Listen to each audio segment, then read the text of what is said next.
running costs are significantly less than the income we're pulling in, I suggest we start looking for opportunities to spend that profit margin. Yeah, unfortunately I've hired some people that can't actually spell. What's happening, everybody? It's Spark, and welcome to my second My Team video for Season 2. We are now at the Imola Grand Prix. I can't be bothered to pronounce it, Emilia Romagna. And after what was a brilliant debut in Bahrain, where we came across the line in 6th place, beating out Sebastian Vettel, who is our rival for the season, and now going into the next round, we have got to renew 2 of our sponsors. As you just saw on the screen, I'm going to sign with Distor because the completing the practice program, it's a bit safe, but it's a sure way to get some extra money to help with the funds. And now, Zaynetto, I'm also going to sign with because, like with PSD, they're very interview-based. And I've been getting a lot of interviews recently for this career mode, so that's a bit of an opportunity to guarantee a little extra money because one is kind of dependent on the other.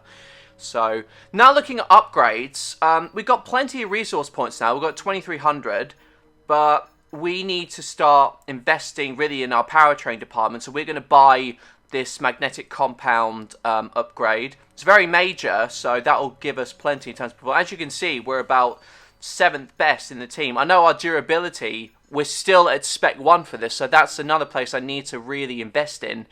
But unfortunately, I just need to put powertrain first, and we're actually going to get a quality control upgrade to the facility, and hopefully there should be that in time just before that powertrain upgrade goes through. So with that, we're going to advance time now and just see how many upgrades we can actually get through in time for the next event. Come through the fabrication process, we'll have them with us for the next Grand Prix. But now we have a little event to manage. So what we got here?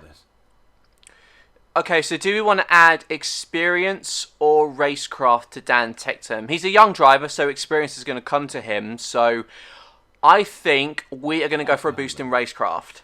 So there we go. That should make Tectum just a little bit extra faster for the Imola Grand Prix. Now with the... I saw a few upgrades and team events obviously went through, so hopefully looking at now... Running costs. I haven't seen any reds yet. Oh, this is going very well.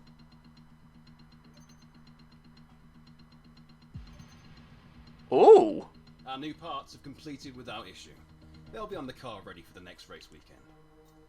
That is lovely. Plenty of upgrades, but we're still only about 6th or 7th fastest in the overall teams. But we're going to go for some aerodynamic upgrades now because, like I said, at the beginning of this series, the aero and chassis are the 2 main focal points for this year. So that's one aerodynamic upgrade. We're also going to go for the cable assembly upgrade for the chassis element, so that should take care of it. The chassis elements going into the next round. So once we did practice, I'm not going to show practice anymore because I think a lot of people have been saying it's kind of not really important, not really much happened. So we did all the practice programs you could probably imagine, got our resource points, and we're going to invest now in the DRS activation slot gap upgrade for the aerodynamic side. And with plenty more resource points available to us, we are also going to look around and not upgrade anything. So with that, onto the qualifying session. So hopefully things will go our way.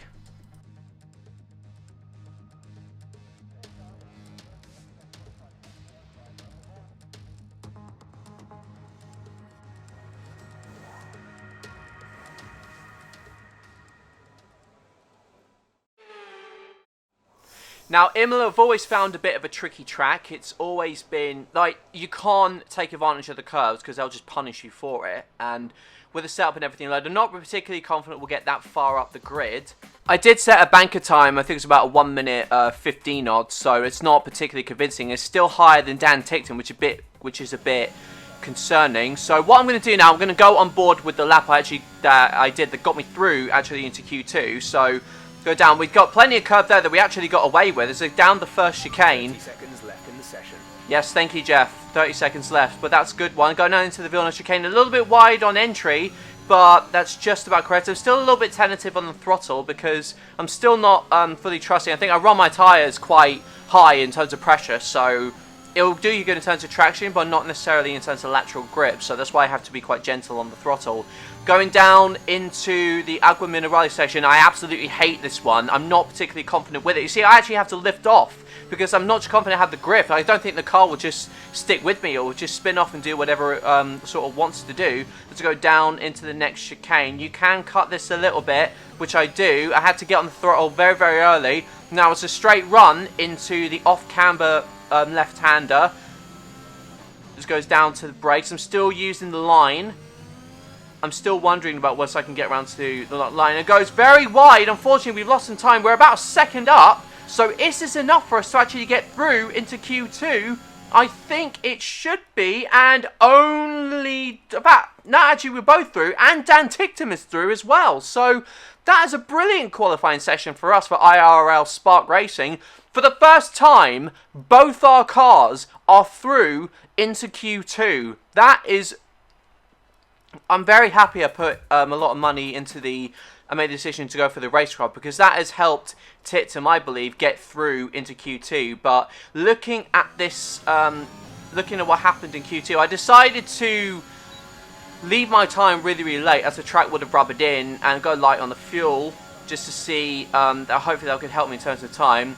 I felt quite confident after Q1 in terms of putting the final lap together, so we'll go through what I was able to do there. Much wider on entry into that first part of the chicane than my Q1 run, so it's not quite where we wanted to be. Now we're going into the Villeneuve chicane, and it goes very, very well there and onto the grass, and oh, and he's turned round, and we've lost the rear, and we have crashed out, unfortunately, in Q2. As you'll would have seen from the teaser, this was the sort of center point, like how do we recover? Can we recover from this? As you see, Vettel is starting to get the edge on us more and more in terms of rivalry. He's currently up 7-5 on us. But that was not what we needed. We're going to be starting in P16 and hopefully Dan Ticktum would have made some interesting head roads into the qualifying pack as well. But that was absolutely not what we needed going into this particular round. We're starting from P16. Now going on to the race. Can we recover from our little spin in Q2?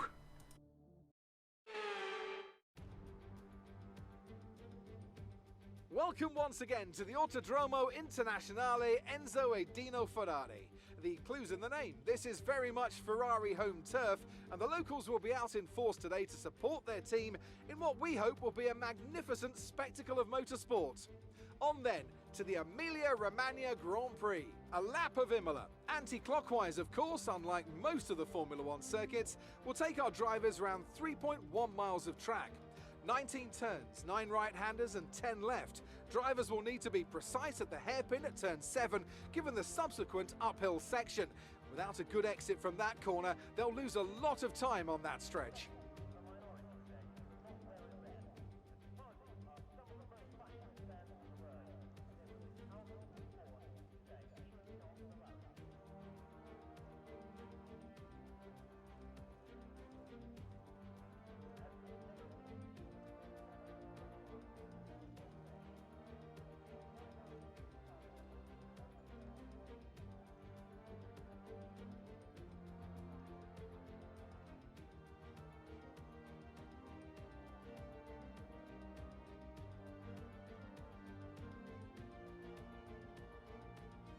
It's time to see how our drivers are stacking up after yesterday's exciting qualifying session. Young superstar Max Verstappen starts from pole position, and it's Valtteri Bottas that completes the front row.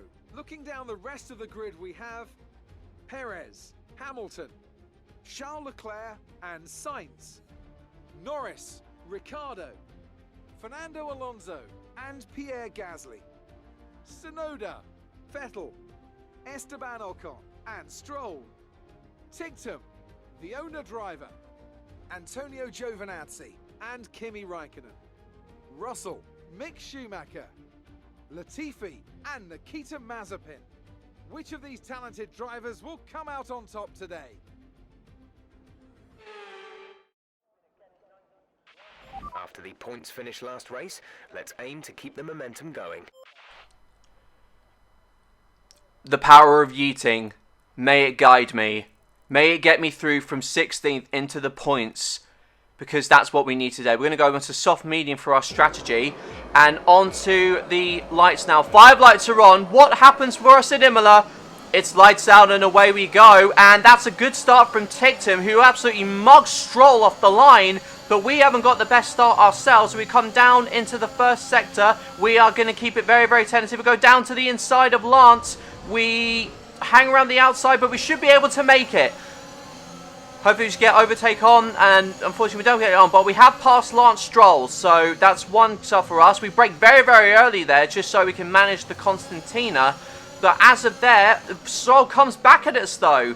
On the toes a hairpin, but we managed to hold him off. So that's a good start for us, and it's 25% race. In lap 1, we've gained 1 position, and Tictum unfortunately hasn't quite gained a position himself, but it's still very, very good start for myself. Coming out to the end of the first lap, we are right on the back of Dan Tictum. We're going to go to the outward broadcast view to see what we do to see if we can pass our teammate. We are so, so close. I'm darting and weaving all around his rear wing as we go down to the inside, the first corner. Oh, and it's a very late yeet, and I absolutely send it. And thankfully, that doesn't do Tictum any damage. So thankfully there for us, that's quite a clean overtake, even though it was a bit ambitious, I think it has to be said. It's a very short video this time. I'm trying to focus more on the main sort of parts, as we have got the Renault, I believe, of Esteban Ocon in front of us, as who ideally should be our next target. We got the Aston Martin of Vettel in front of us. And now with DRS coming up and pretty much an okay exit, Esteban Ocon is our next target in the Alpine. As we go down to the first corner, we've got the toe that unfortunately Esteban does not have. We are going to try something very ambitious. We go down to the inside. Can we make this one stick? And once again, we go right onto the curb in turn 2. But that is it for us. We are ahead. We've done 2 very ambitious overtakes in the space of about 4 laps, and now we have our chief rival Sebastian Vettel to hunt down. And so we look from about Charles Leclerc, there is quite a train actually following. So I don't know whether the front runners actually has damage or something, but this is really going to help us stay on the back of the rest of the pack, as long as no one tries anything too ambitious going into this, going into one of the corners. We're coming on to lap 6, and we have Vettel right in front of us in our sight. Are we going to try something here? We're getting on very much closer. So we see Lewis Hamilton fighting with Charles Leclerc at the front, but we just don't have the space to attempt to pass there. So Vettel is going to be very, very difficult, I think, to pass. We are actually, I think, going to extend our strategy beyond, I believe, the 7 or 8 laps. Actually, no, I think... No, we're not going to extend, because on Claptowel tyres, that's actually going to hurt us. So we, I believe, may be more beneficial to try the undercut to actually pass Vettel. It's on lap 6 right now, but there's still plenty to play for in this race. We're still at 25%, but it's hopefully a little bit of time we should get more down to 50% races, which I think I'm doing for my next Spain video, which should be coming out very, very soon. But once again, Agua Minerale is a corner I do not like, as coming down to the final left-hander. So this is coming up to the end of lap 7, as we are all over the back of Sebastian Vettel, but we now take an early pit stop. We're taking something very ambitious here to go in alongside one of the Alpines. I think that's Fernando Alonso, as the Mercedes comes in, the McLaren comes in, the Alpine is in, the Ferrari is in, and Charles Leclerc actually gets out just behind us. What can we do here? Oh, it's a good stop, but that we couldn't really do anything with it. We were stuck there behind Fernando Alonso, it seems. So we're just waiting now to come out. We're right on the back of everybody else in the pack. So as we leave the pits, it's not a good exit from us. Unfortunately, we spin up the tyres and we just lose a little bit of ground to Fernando Alonso. And sadly, I think we'll lose ground to Sebastian Vettel as well, who is still right on the back of the front, which actually means now he's going to stay out for another lap. He's on soft tyres though, so I'm not sure that's going to benefit him. Well, with DRS open, that should help him negate some of the undercut I'm eventually going to have on him. With Tictum staying behind him as well. This is lap 10, but with Vettel obviously coming in, which you see from the outside, we have actually mugged Vettel on the undercut strategy, which means we now have track position over our rival, and crucially, we have also leapfrogged Lando Norris, who's on the hard tyres, with yellows out. I think that's a retirement out there. That's, I believe, is Yuki Tsunoda. But Lando's going round to the inside at the Toyota hairpin, but we get a massive tank slapper as Lando Norris is coming out down to the left-hander. He's got the inside line, but is he going to be able to make the overtake work? No, he's not. It's a very ambitious defence from us, but we should just about keep the position ahead of Alonso as we go on board with Dan Ticktum, who's had a massive moment. Dan Ticktum, unfortunately, has collided with the Alpine, and there you can see he's got damage on his front wing, which means he's now victim to Lance Stroll, and that is such a shame for our teammate, who was, let's be honest, was having a pretty solid race, but was sadly, he was just mugged, unfortunately. He was just mugged by... very hard to call that one. Very hard to call. With Ticktum, obviously, is in the pits. We have got to fend off Lando Norris behind us. This goes round to the inside. We're going to go on board with Vettel's view, but we have got a hell of a job now to defend from a faster McLaren of Lando Norris. He may be on hard tyres, but he is a faster car. So we have to eke out all the performance that we can out of these mediums to try and stay ahead. 2 seconds. Unfortunately, we're losing more and more time to Fernando Alonso, but crucially, we are in P10, which means if we stay where we are, we will score, which will be a nice, way to continue our awesome start to the season. As behind, as you see on the timing screens, Vettel and Norris are fighting each other. So there you go there you can see Vettel and Norris are fighting each other. The McLaren is lining up my rival for an overtake around the outside. Is he going to make it work? No! Maybe he just makes it work. But all of this is playing right into my hands as these cars all bunched up against each other. They're all going to lose time to me as we go wide, actually, get onto the gravel.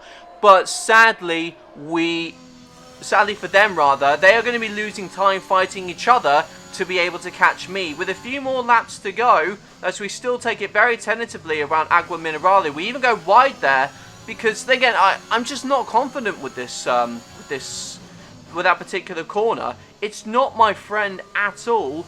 But looking behind even more, Norris comes for round 2 against Sebastian Vettel. He goes round to the outside, but he does make it work this time. Lando Norris, on hard tyres, gets ahead of Sebastian Vettel, who hopefully that means should have a lot more time fighting each other. We get round 2, starting the final lap, and Lando Norris Final lap of the race. is still ahead. We actually go purple in the final sector, which means that as long as we don't do anything too stupid, the race should be secured. As Vettel now goes round and he's overtaken him way before we actually get to the corner. Sebastian Vettel back into 11th position and chasing down us, the main rival. As you go down from the Toyota hairpin, we're right on board with us in the final lap, but hopefully we've done enough to stay ahead of Vettel.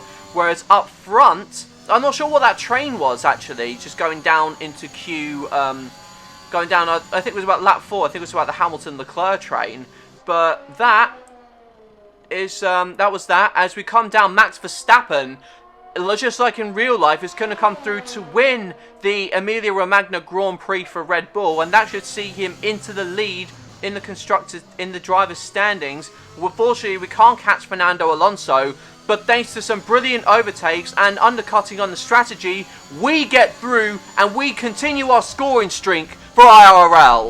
Okay, pick up rubber and bring it home.